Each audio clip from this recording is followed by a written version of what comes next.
오늘 하나님의 말씀 마태복음 7장 13절에서 14절까지 말씀, 신약 성경 10페이지에 있습니다. 10페이지에. 자신 줄 알고 제가 받들어 봉독하겠습니다. 좁은 문으로 들어가라. 멸망으로 인도하는 문은 크고 그 길이 넓어 거리로 들어가는 자가 많고 생명으로 인도하는 문은 좁고 길이 협착하여 찾는 이가 적음이니라. 아멘. 본문 말씀을 중심으로 해서 좁은 문, 좁은 길로 들어가라 제목으로 말씀을 나누고자 합니다. 제가 여러분들에게 묻겠습니다. 신앙생활을 한다는 것은 무엇을 의미합니까? 같이 한번 생각해 봅시다. 예수님을 믿는다는 것은 무엇을 어떻게 하는 것을 말하는 것입니까? 근간에 들어서 교회들이 하는 일들을 보면은 조금 염려가 되고 의아심이 가는 것이 사실입니다. 신앙의 밝은 면만 지나치게 강조하는 듯 해서 마음이 조금 언짢다라는 것입니다. 그것도 교회들마다 선명성 경쟁을 하는 듯이 서로 경쟁적으로 교회 신앙생활에 긍정적인 면만, 밝은 면만 가장 강조를 하는. 예를 들면 이런 거예요. 우리 교회에 나오면 복을 받습니다. 경제 문제가 해결됩니다. 주로 전도 현장에서 이러한 일들이 벌어집니다. 서로 우리 교회에 가자고, 우리 교회에 끌고 가려고 선명성 경쟁을 하듯이 이렇게 하는 난리를 치는 거예요. 우리 교회 다니면 기적이 일어납니다. 병을 고칩니다. 건강이 회복됩니다. 귀신이 떠나갑니다. 그리고 잘 될 것입니다. 누구는 이런저런 축복을 받아서 지금 잘 살고 있습니다. 그러니 우리 교회 갑시다. 예수님께서 끝날까지 복음을 전하라고 땅끝까지 내 증인이 되라고 말씀하셔서 하시고 복음을 전하라고는 그렇게 저희들에게 명령을 하셨지만 이런 식으로 하라고 말씀하셨는가? 이런 식으로.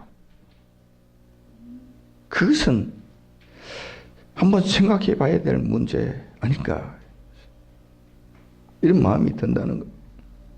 복음을 전하라고 그랬지 복 받는다고 너 전하라고 하셨는가? 우리 주님께서 그렇게 말씀하셨는가?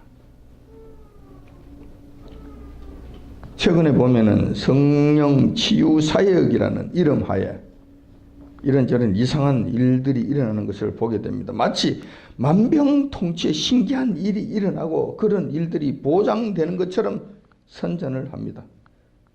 내 눈이 어질어질하고 귀가 시끄러울 정도예요.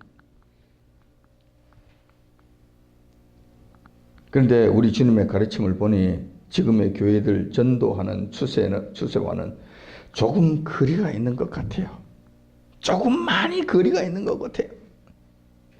우리 주님께서는 좁은 문, 좁은 길로 가야 한다고 가르치고 있는 것입니다. 오늘 본문 말씀이 그렇게 말씀하고 계시는 거예요.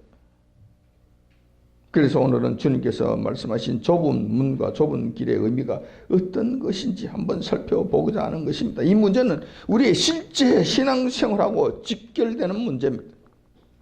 우리가 신앙생활 하는 거잖아요. 안 하는 것이 아니라 하는 거잖아요. 하지 않아서 될 일이 아니고 앞으로도 계속 해야 될 일이잖아요. 그러니까 우리 신앙생활과 직결되는 문제고 또 우리가 어떻게 신앙생활을 했냐에 따라서 예수님 재림하실 때 심판에 대비하는 일이기도 하다는 것입니다. 너가 어떻게 살았느냐고 말씀하실 거 아닙니까? 그렇게 또 물으실 것 아닙니까? 심판 때가 되면. 그러면 내가 이렇게 살아노라고 대답을 해야 된다는 거죠. 옳게 신앙생활을 했을 것 같으면 칭찬을 받을 것이고 잘못된 신앙생활을 했을 것 같으면 우리 주님의 책망을 받게 될 것입니다. 그러므로 지금 이 문제는 우리의 신앙생활하고 밀접한 관계가 있고 실질적인 문제, 우리의 신앙생활에 실질적인 문제를 이야기하는 아주 중요한 관건이라고 이야기하지 않을 수 없다는 것입니다. 좁은 문에 대해서 우선 한번 생각해 보도록 하겠습니다. 우리가 처음 신앙생활을 한다는 것은 구원의 문을 들어선다는 것을 의미합니다. 구원의 문에 들어서는 것. 그 문을 통과하지 않고는 신앙생활 자체가 성립되지를 않습니다. 시작이 되지 않기 때문에 그래요. 어떻든 구원의 문을 들어가야 돼요. 세상에서는 구원의 문에 대해서 수많은 주장들을 하고 있습니다. 불교에 그것도 구원의 문이 있다. 불교의 문, 가톨릭의 문, 이슬람의 문, 과학의 문, 신천지의 문, 수많은 문들이 각자 서로 화려한 치장을 해놓고 요란한 모양으로 만들어 놓고 크게 입을 벌리면서 수많은 사람들을 유혹하고 있습니다. 이 문으로, 이 길로 들어오라고, 이 길로 들어오라고. 특별히 최근에 크게 힘을 얻고 있는 종교다원주의는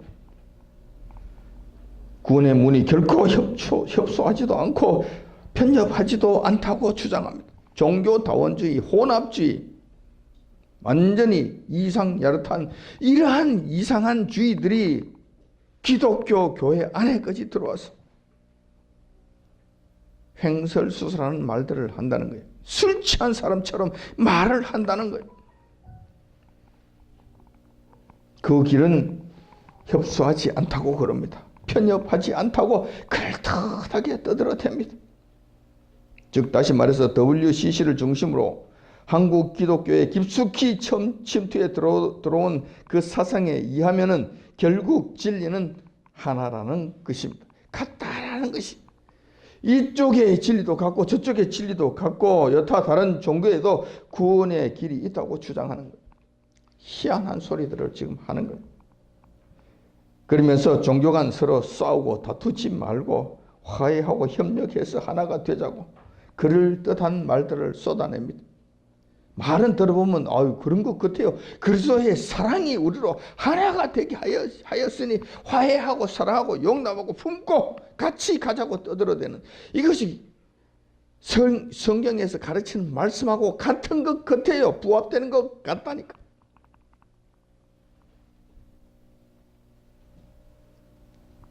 그러면서 그들도 구원에 있으니 그들의 길에도 구원이 있으니 우리 싸우지 말고 하나가 되어서 가자고 회개망측한 소리를 하는 거예요.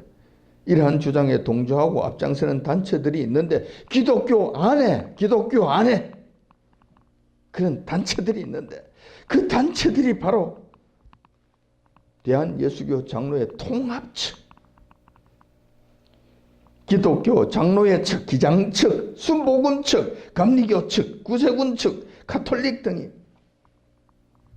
이 난리를 치는 거예요. 앞장서는 거예요. 이 난리를 치는 거예요.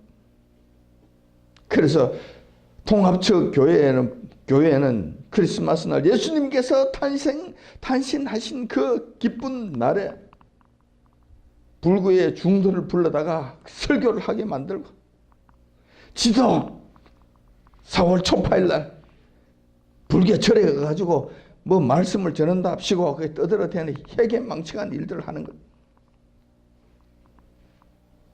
세상에서 지금 일어나고 있는 일들을 보면은 결코 좁은 문이 아니에요. 광범위한 문들. 그런데 주님께서는 분명히 이렇게 말씀하셨습니다. 우리는 그들이 떠드는 소리에 귀를 기울이는 것이 아닙니다. 아무리 큰 교회, 통합측 큰 교회, 순복음측 큰 교회가 떠든다 한다 하더라도 그곳에 있는 큰 목사님이 우랑찬 목소리로 큰 높은 자리에 올라서서 큰 소리로 떠들어댄다고 해서 그게 귀를 기울이지 않습니다. 우리는 우리 주님께서 뭐라고 말씀하셨는가? 성경에서 뭐라고 말씀하셨는가? 그게 귀를 기울이는 것입니다. 요한복음 10장 7절에 이렇게 말씀해 놓으셨습니다. 내가 진실로 진실로 너희에게 말하노니 나는 양의 문이라.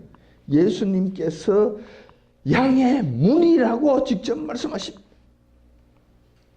이어서 10장 9절에 보면 내가 문이니 누구든지 나로 말미암아 들어가면 구원을 얻고 또는 들어가며 나오며 꼴을 얻으리라. 여기서 양은 우리 성도들을 말하며 문은 예수님을 가르칩니다. 따라서 성도들이 구원을 얻기 위해서는 예수님이라는 문을 열고 들어가야만 합니다. 다른 문이 없습니다. 오직 한 문, 예수님밖에 없다는 것입니다. 그러므로 수많은 문 중에서 그 문은 유일한 한 개의 문이니까 이건 좁은 문이 될 수밖에 없다는 거예요.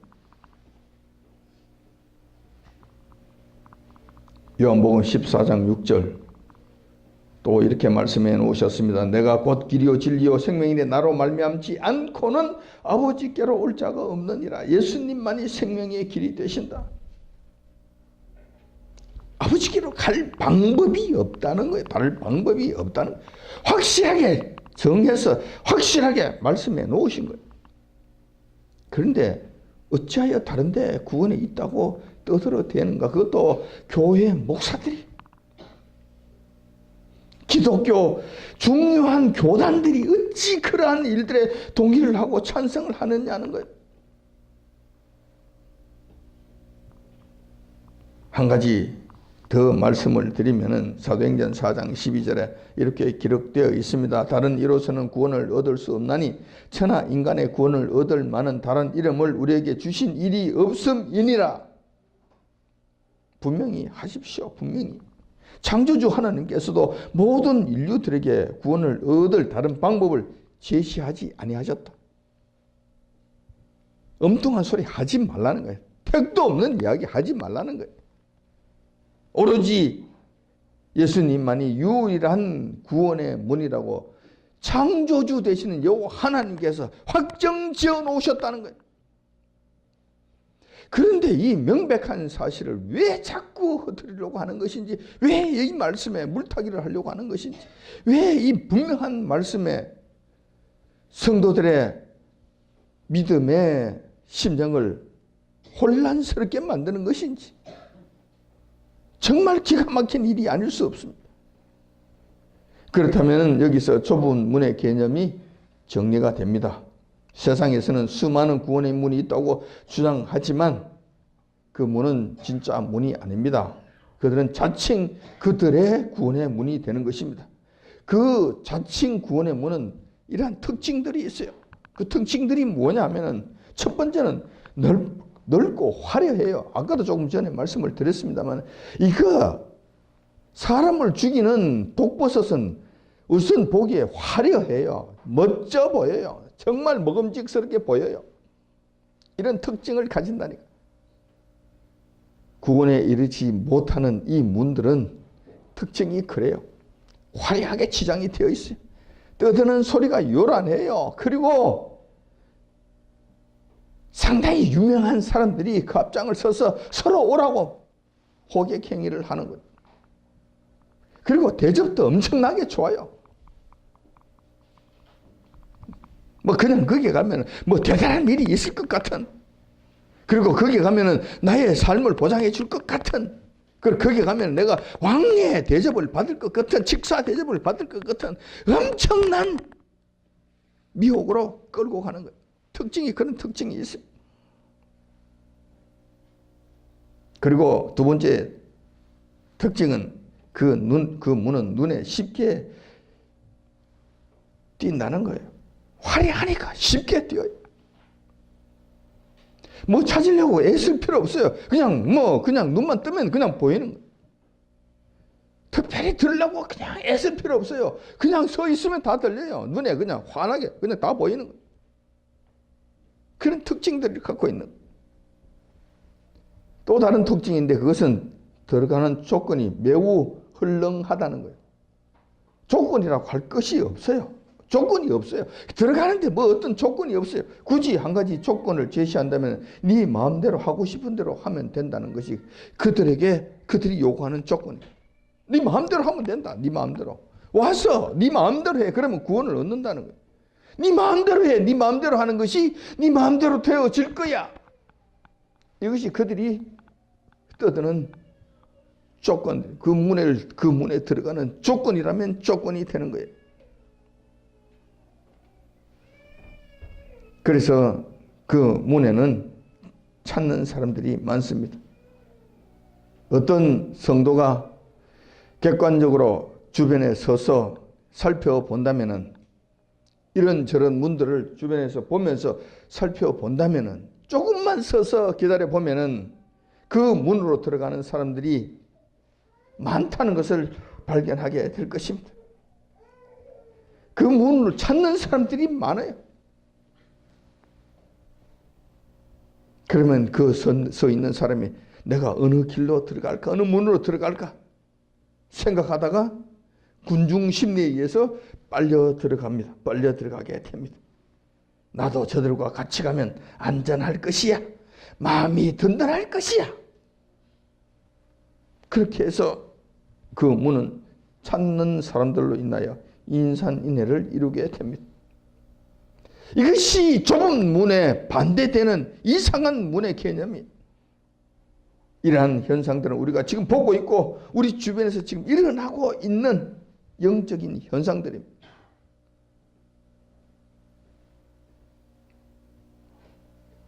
이런 자들 중에 이방인들이야 우리가 특별히 이야기할 것 없습니다. 그런데 하나님의 자녀들이라고 말하는 자들이 이러한 현상들에 의하여 미혹되고 마음이 요동하는 자들이 있는 거예요. 꼭 그 길로 들어갔다는 것이 아니라 그것을 보고 좋아 보이며 나도 저 길로 갔으면 저거 괜찮겠는데, 이런 마음을 가진 사람들이 있다는 거예요. 이런 사람들에 대해서는 우리 여호와 하나님께서 엄하게 책망을 하십니다. 아모스 6장 1절에 이렇게 말씀하십니다. 화 있을진저 시온에서 안일한 자와 사마리아 산에서 마음 든든한 자 곧 열국 중 우승하여 유명함으로 이스라엘 족속이 따르는 자들이야. 아모스 선자의 입을 통하여 여호와 하나님께서 그들에게 강하게 질책을 하셨습니다. 무슨 이야기입니까? 나는 시온성이 있으니 괜찮다. 사마리아 산이 우리를 지켜주니 안심하다. 많은 사람들이 함께하니 마음이 든든하다. 그러니까 많은 사람들이 가는 그 길로 가면 나도 안전하겠지. 그러면서 마음 든든하게 여기면서 여기 누구도 있네, 누구도 있네, 누구도 있네, 누구도 있네, 누구도 있네. 그러니 나도 괜찮네. 마음이 든든해하는 사람들. 화 있을진저 결코 그것이 그들의 안전을 책임져 주지 못한다. 여호와 하나님께서 그들에게는 오히려 화가 있다고 말씀하시는, 책망하시는, 엄청난 재앙이 곧 닥치게 될 것이라고 경고하셨습니다. 그리고 그 경고대로 그들에게 닥쳐서 큰 환난, 큰 화를 입게 되는 것을 우리가 보게 됩니다. 따라서 많은 사람들이 모여 있으니 그 문을 열고 들어가고 또 그 많은 사람과 더불어 걸어가고 있으니 마음 든든하다고 생각하는 사람들은 크게 낭패를 보게 될 것입니다. 그러므로 여기서 좁은 문이라고 하는 것은 예수 그리스도를 통하는 문, 오직 한 문만을 의미하는 것입니다. 수많은 문들 중에 유일한 한 개의 문이니 이것이 작은 문이 될 수밖에 없습니다. 좁은 문이 될 수밖에 없습니다. 그런데 이 문에는 또 다른 특징이 있습니다.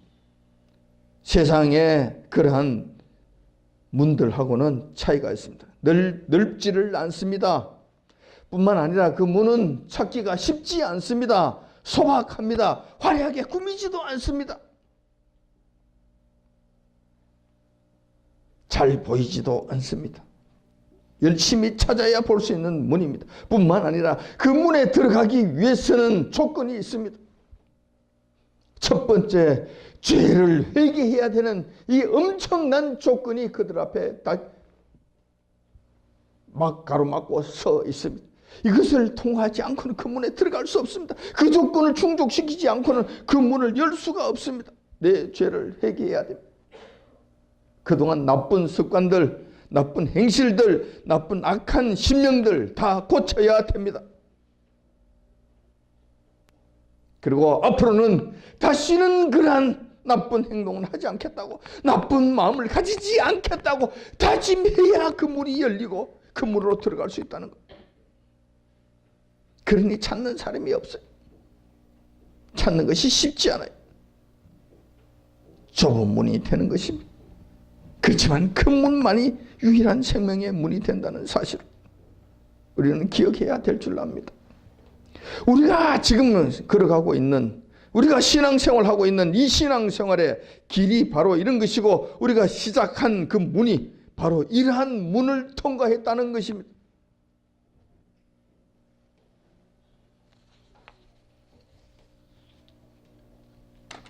두 번째, 좁은 길에 대해서 말씀을 드리고자 합니다.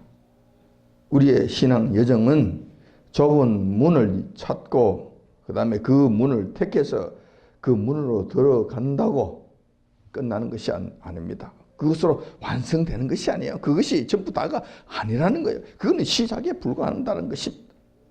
그 다음부터는 좁은 길을 걸어가야 하는 일이 남아 있다는 것입니다. 언제까지 그 길을 가야 되는 것인가? 예, 죽을 때까지 가야 됩니다. 죽을 때까지 가야 됩니다. 우리 생명 다하는 그날까지, 예수님 재림하시는 그날까지 가야 되는 거예요. 그러면 좁은 길을 간다는 것은 무엇을 의미합니까? 네, 그것은 주님의 가르침을 따라 살아가는 것을 말합니다. 좀 더 구체적으로 살펴보면 이러합니다. 좁은 문을 열고 들었으면 천국의 화려함과 천사들이 기다리는 잔치자리가 기다리는 것이 아니라 또 다른 이막의 어려운 일들이 닥치고 있다는 거예요. 그 가시밭길이 우리로 하여금 힘들게 하는 여정을 만들고 있다는 것입니다. 첫 번째 맞이하는 것이 우리의 기대와 육신적 욕망을 무너뜨리는 일입니다.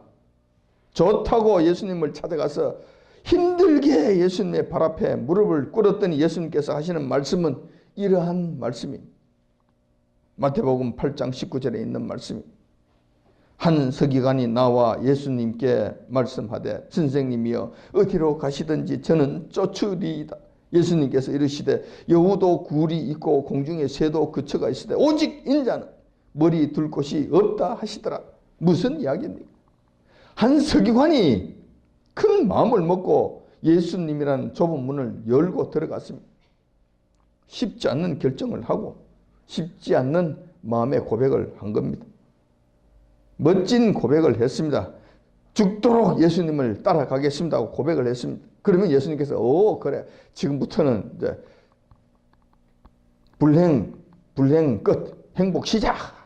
지금부터 잔치 자리에 찾냐, 나와 더불어 기뻐하자, 이런 것이 아니에요. 그때 예수님께서 하시는 말씀은 나는 머리 둘 곳이 없다. 나를 따라오면은 부귀 영화 누릴 것 같으냐? 아니다. 나는 지금 머리 둘 곳 하나 없어. 아무것도 없다니까.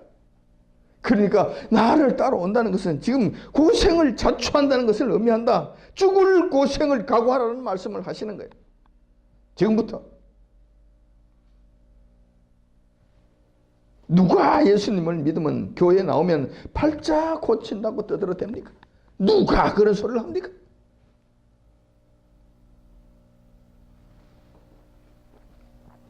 또한 예수님을 따르는 제자들에게 가르친 내용 중에 중요한 부분을 살펴보면 이렇습니다. 예수님을 따라 좁은 길을 간다는 것은 결코 만만한 길이 아니라는 것을 가르쳐 주십니다. 조금 있다가 보면은 이런 일들이 생깁니다. 마태복음 10장 22절에 보면은 이런 말씀이 있습니다. 또 너희가 내 이름을 인하여 모든 사람에게 미움을 받을 것이나 나중까지 견디는 자는 구원을 얻으리라. 구원에 이르게 되려면은 문만 열었다고 끝나는 것이 아니라는 거예요. 예수님이라는 문을 열고 들어왔다는 이유 하나만으로 세상 사람들로부터 미움을 받게 되는데 끝까지 견뎌야 된다는 것입니다. 아니, 그 문으로 들어가지 아니했다면 미움을 받지 않을 것인데 그 문으로 들어감으로 인해서 세상 사람들로부터 미움을 받는다는 거예요. 끌려 나가서 모욕을 당하고 채찍질을 당하고 마지막에는 죽음까지 죽이기까지 할 것이다. 죽이기까지 할 것이다. 그런데 끝까지 견뎌야 된다고 말씀하시는 거예요. 그래야 구원이 이루어진다는 거 예수님께서 말씀하시는 거예요. 이것이 쉬운 길입니까? 누가 교회에 오면은 만사형통한다고 이야기합니까? 누가 부자가 된다고 이야기합니까?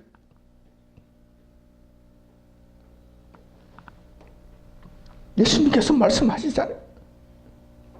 천신만고 겉에 주님을 따라갔더니만 주님께서 그래 너희가 내 이름을 인하여 모든 사람에게 미움을 받을 것이다. 나중까지 견뎌야 된다. 끝까지 견뎌야 된다. 어떤 측면에서는 좁은 길로 간 좁은 문을 여는 것, 그 순간부터 우리는 고난의 길에 들어섰다고 보시면 돼요. 끝까지 견뎌야 되는 고난의 길이 우리에게 쫙 널려 있다는 거예요.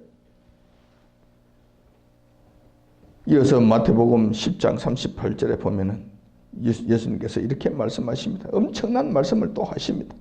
이것만 해도 힘들잖아요. 이것만 해도 힘드는데 마태복음 10장 38절에 보면 또 자기 십자가를 지고 나를 쫓지 않는 자도 내게 합당치 아니하니라. 예수님께서 지신 십자가와 같은 그런 고난과 고통과 아픔의 십자가 외면하면 안 된다는 거예요. 각자에게도 이런 일들이 있다는 거예요. 이런 어려움이 있다는 거예요. 자기 십자가가 있다는 거예요. 이걸 내팽개치면 안 된다는 거예요. 예수님께서 말씀하시기를 그 십자가를 자기가 질하는 거예요. 내가 십자가를 짓는 거와 마찬가지로 너도 같이 질하는 거예요. 물론 예수님만큼 힘든 십자가는 아니고 우리가 질 수 있을 만큼의 십자가만 우리에게 지어주실 거예요. 그렇지만 그 십자가가 결코 쉬운 것은 아닐 것이다. 각자 나름대로는 어려운 십자가일 것이다. 그 십자가를 지고 걸어가야 된다는 것입니다. 그러므로 그 길이 좁은 길이 되는 거예요. 좁은 길. 어려운 길이 되는 거예요. 힘든 길이 되는 거예요. 이것이 좁은 길을 간 자들의 모습입니다. 누가 예수님께서 채찍에 맞으셨으니 우리가 나음을 입었도다. 예수님께서 모욕을 당하셨으니 우리는 영광을 얻을 것이다. 예수님께서 다 주셨으니 우리는 다 얻을 것이라고 떠들어댑니까? 물론 하늘나라에 가면 다 얻게 됩니다. 이 땅에 사는 날 동안 지금 당장 이런 일이 우리에게 이루어질 것인가? 아니라는 거예요. 아니라는 거예요. 지금 결단코 그런 일이 우리에게 주어지는 것이 아니라는 거예요. 오히려 자기 십자가를 지고 가야 된다는 거예요. 예수님께서 채찍에 맞으셨던 것과 같은 모습으로 우리도 채찍을 마다하지 아니하고 그 길을 가야 된다는 거예요.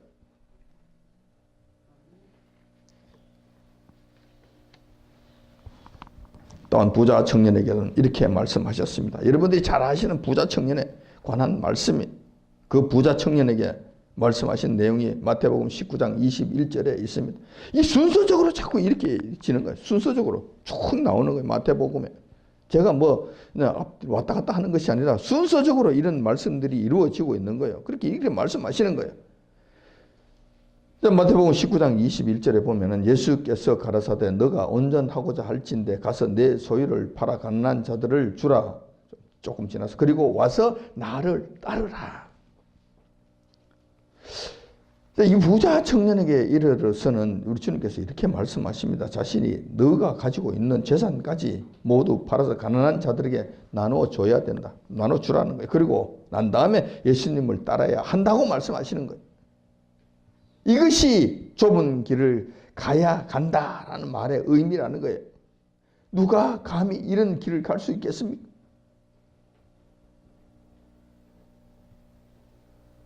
예수님을 따라간다는 것은 그리고 좁은 길을 간다는 것은 부자를 지향하는 것이 아니라 부자 됐던 사람들도 그 좁은 문을 열고 좁은 길로 가는 순간에 부자를 향해 가는 것이 아니라 가난한 자를 향해서 가야 된다는 거예요. 가난한 함을 지향해서 가야 된다는 거예요. 이 부자 청년은 더 이상 부자로서 사는 것을 포기해야 되는 거예요.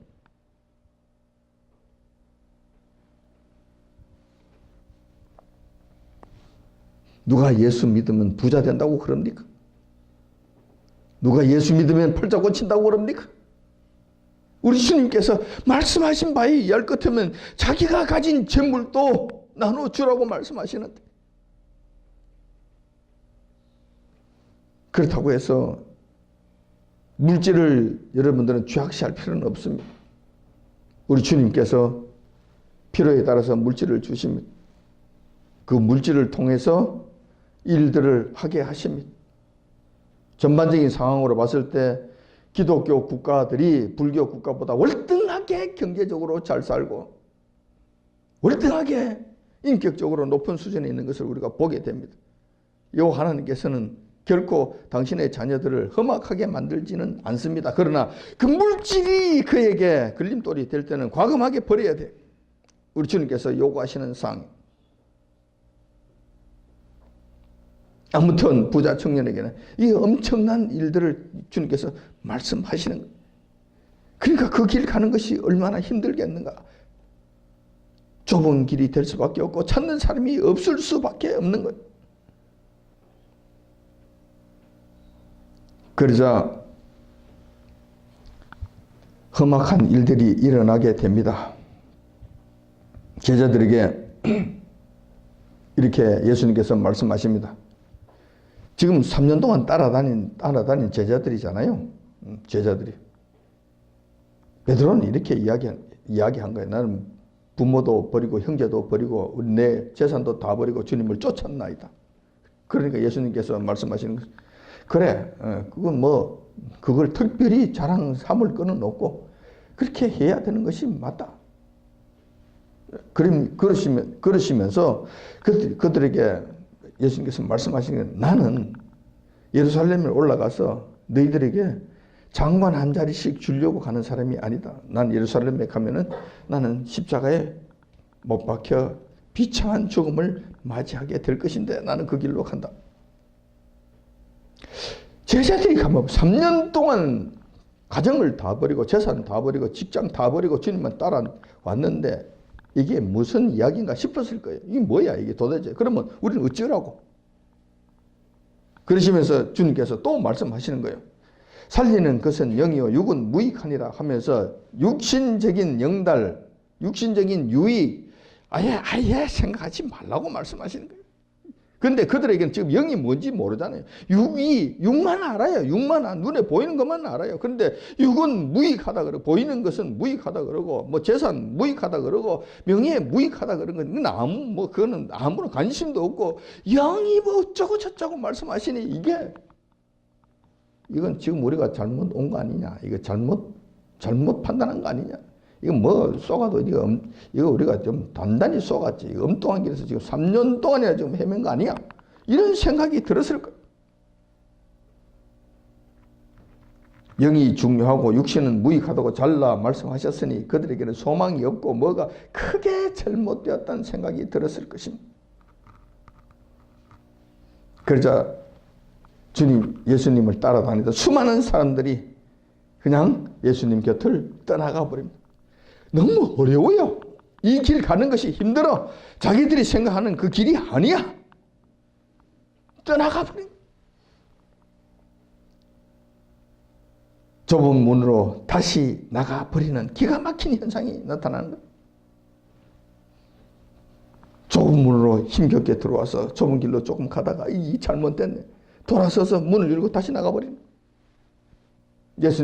예수님께 그 수많은 사람들이 몰려 있었던 그 사람들이 전부 다 하나씩 둘씩 전부 다 떠나가 버리고 도망가 버리고. 그때 예수님께서 12 제자들에게 이렇게 말씀하십니다. 너희도 가려느냐? 너희도 가려느냐? 예수님께서 가슴이 찢어지는 심령으로 마지막 남은 제자들에게 말씀하시는 거예요. 왜냐하면 그들도 지금 가려고 하니까. 우린 지금 잘못 왔네. 완전히 아니야. 그리고 가려고 하니까 예수님께서 말씀하시는 거예요. 너희들도 가려고 하는. 이 말씀은 지금도 예수님께서 저희들에게 하시는 말씀이에요. 혹시 여러분들도 가시려고 하느냐? 나가려고 하느냐? 나를 버리고 가려고 하느냐? 다른 문으로 들어가려고 하느냐? 이 길이 어려우니까 다른 길로 가려고 하느냐? 나를 버리고 떠나려고 하느냐? 쉬운 길을 찾아 가려고 하느냐? 쉬운 것을 가르치는 그 길로 가려고 하느냐? 그 교회로 가려고 하느냐?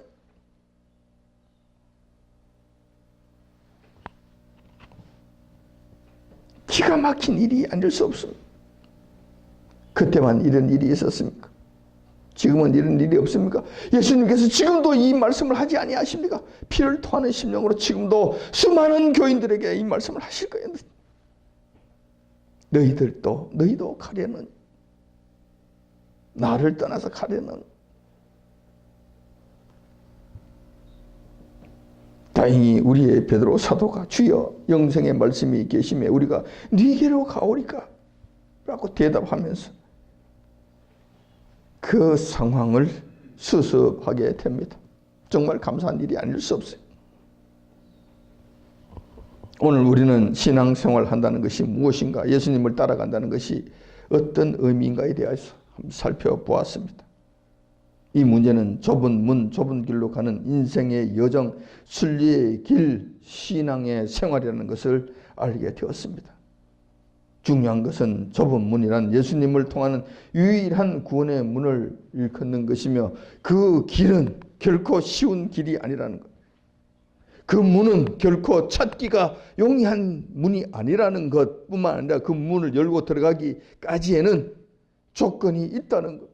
회개해야 한다는 것, 앞으로는 나쁜 마음, 나쁜 행실 하지 않겠다는 약속하에 그 문이 열린다는 이 사실을 기억하셔야 돼요. 그래서 결코 쉬운 길이 아니다. 쉬운 문이 아니라는 것.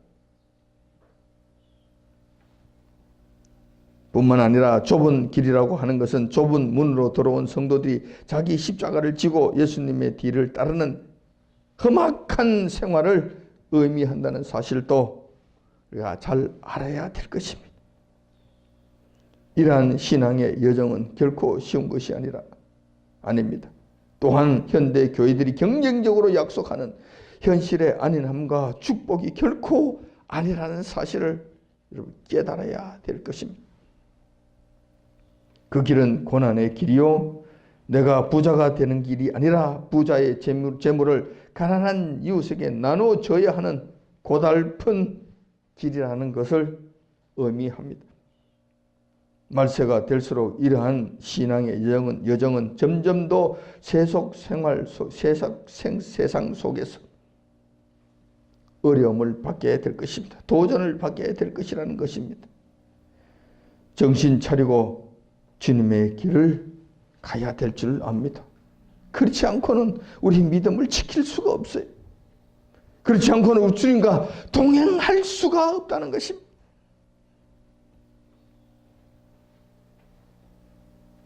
결단코 쉬운 일이 아닐 줄 압니다. 만만하게 생각해서 될 일이 아닐 줄 압니다. 그러나 지금 우리의 조그마한 이 고난은 나중 예수님께로부터 받을 영광에 비하면 좋게 비교가 되지 않는다는 사실을 기억하시기 바랍니다. 지금 현실에서 지금 당장 모든 것을 결판내려고 하지 마십시오. 모든 것을 받아내려고 하지 마십시오. 그러면 여러분들 바로 썩습니다. 여러분 바로 낙오합니다. 눈에 보이는 것으로 계산하려고 하지 마십시오. 얄팍한 심령으로 주님을 따라가려고 하지 마십시오. 꾸준한 마음으로, 우직한 심령으로 마지막에 끝까지 가서 주님께로부터 인정받겠다는 그 유일한 목표를 향해서 가십시오. 그래야 되는 거예요. 사람이 너무 얄팍한 거 좋지 못합니다. 얍삽한 심령 좋지 못합니다. 신뢰를 조그만 돈 몇 푼에 팔아버리는 이런 일들은 정말 성경적으로 옳지 않은 일입니다.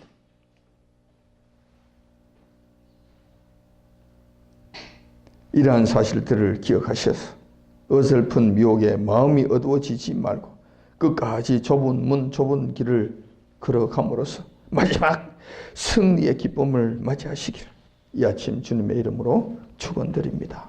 아멘. 기도하겠습니다.